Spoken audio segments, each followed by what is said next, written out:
अच्छा बच्चों, अब हम न्यूटन के दूसरे नियम को ध्यान से समझेंगे। न्यूटन का दूसरा नियम गति और बल के बीच का संबंध बताता है।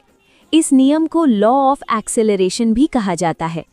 न्यूटन का दूसरा नियम कहता है कि किसी वस्तु पर लगने वाला बल उस वस्तु के द्रव्यमान यानी मास और उसमें पैदा होने वाले एक्सेलरेशन के गुणन के बराबर होता है।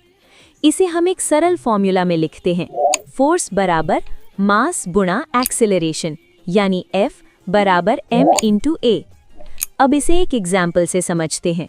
मान लो एक हल्की पेटी और एक भारी पेटी जमीन पर रखी हुई है।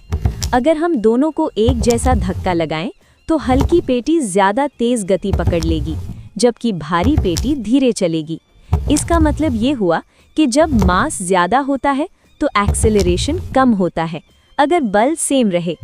अब दूसरा एग्जाम्पल देखो।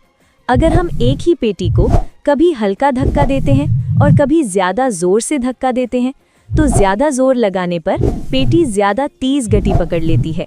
इसका मतलब ये हुआ कि जितना ज्यादा बल लगाया जाएगा उतना ज्यादा एक्सेलरेशन पैदा होगा। तो बच्चों, न्यूटन का दूसरा नियम हमें 3 बातें सिखाता है। पहली बात, बल लगाने से वस्तु में एक्सेलरेशन आता है।